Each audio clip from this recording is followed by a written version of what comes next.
विधानसभा चुनाव 2025 इस महापर्व की पूरी कहानी अब लगभग समाप्ति पे है। एकमात्र कर्मकांड बच रहा है वोटों की गिनती, और उसके बाद यह तय हो जाएगा कि अगले 5 साल के लिए बिहार की बागडोर होगी किसके हाथ में।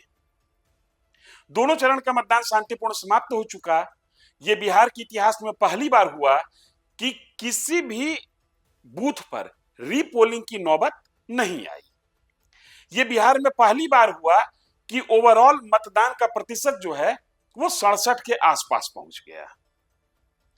अब पॉलिटिकल पंडित इस बात को समझने में लगे हुए हैं कि आखिर जो मतदान हुआ है और जो ट्रेंड के हिसाब से तकरीबन 10% का उछाल जो है वो किन वजहों से है। अलग अलग व्याख्या निकाली जा रही है। कुछ लोग कह रहे हैं महिलाओं ने बढ़ चढ़कर योगदान किया।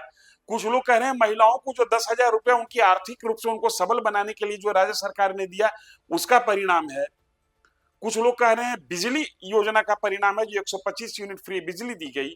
हम भी जरा इस बात को समझते हैं कि किन योजनाओं का कितना कंट्रीब्यूशन रहा होगा, इसलिए कि 2015 के बाद से महिला मतदाता नीतीश कुमार के पक्ष 2015 क्या 2010 से ही कहें, महिला मतदाता नीतीश कुमार के पक्ष में दिखती जरूर हैं, लेकिन हर बार उनके लिए वजह कुछ अलग अलग होती है।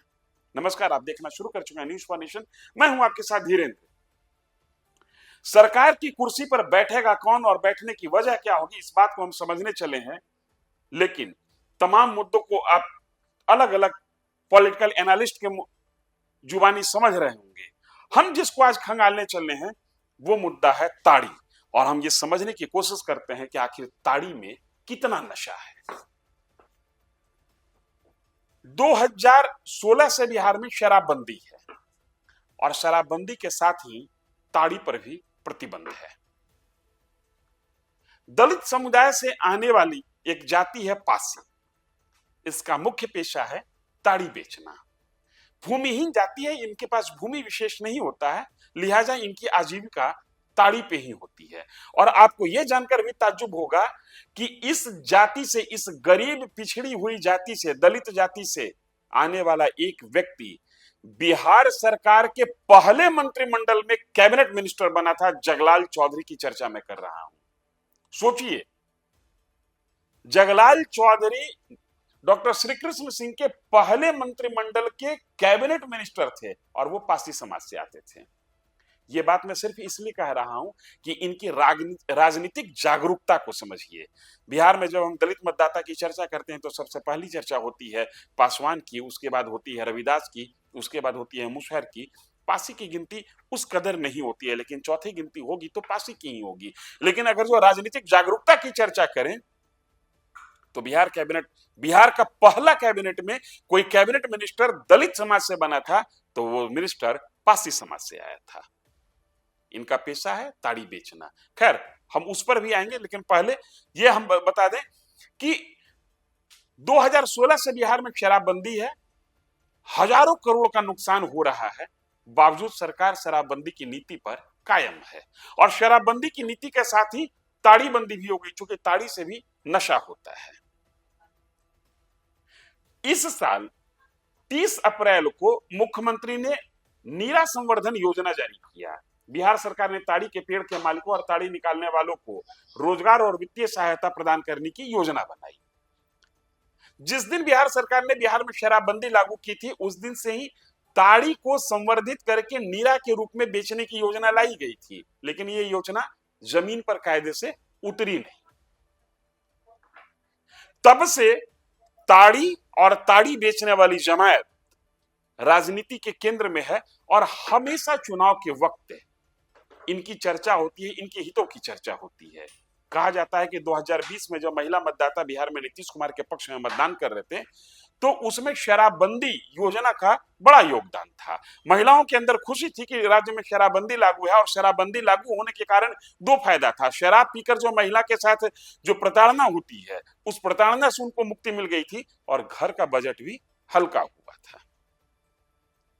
लेकिन क्या शराबबंदी योजना का श्रेय सीधे सीधे मुख्यमंत्री को ही दिया जाए? थोड़ा सा ठहरिए, हम जिस व्यक्ति की चर्चा कर रहे थे हम उनके बारे में आपको बताना चाहते हैं। 1937 में श्री कृष्ण सिंह के मंत्रिमंडल में जो तीसरा कैबिनेट मिनिस्टर था वो जगलाल चौधरी थे। इनको आबकारी मंत्रालय मिला था और उस समय जगलाल चौधरी अपने परिवार और अपने समाज के सेंटिमेंट को किनारे करते हुए ताड़ी पर प्रतिबंध लगा दिया था। उनका मैं एक बयान आपको बताता हूं। आबकारी मंत्री चौधरी ने कहा था कि जब मैं अपने बजट को देखता हूं तो मालूम होता है कि इस साल हम 15 करोड़ रुपए खर्च करेंगे, इसमें हम 5 करोड़ रुपए तो गरीबों के पॉकेट से उन्हें शराब पिला कर लेंगे। गांधी जी के भक्त थे जगलाल चौधरी, कट्टर गांधीवादी थे, कहे कि नहीं, शराबबंदी यहां होनी चाहिए और उन्होंने शराबबंदी को लागू किया। हालांकि बाद के वर्षों में शराबबंदी समाप्त कर दी गई।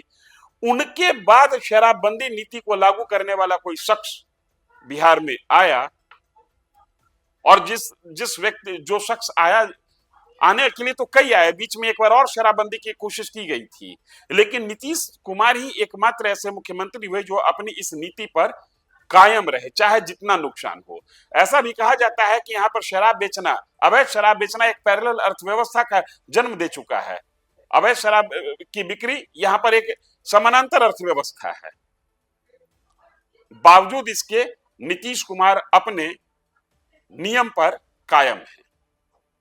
और आज 2025 में जब महिला मतदाता बड़ी पैमाने पर निकलकर बाहर मतदान करने आई है, तो उसमें कहीं ना कहीं शराबबंदी और ये ताड़ी पर प्रतिबंध, इन दोनों का एक बड़ा योगदान है।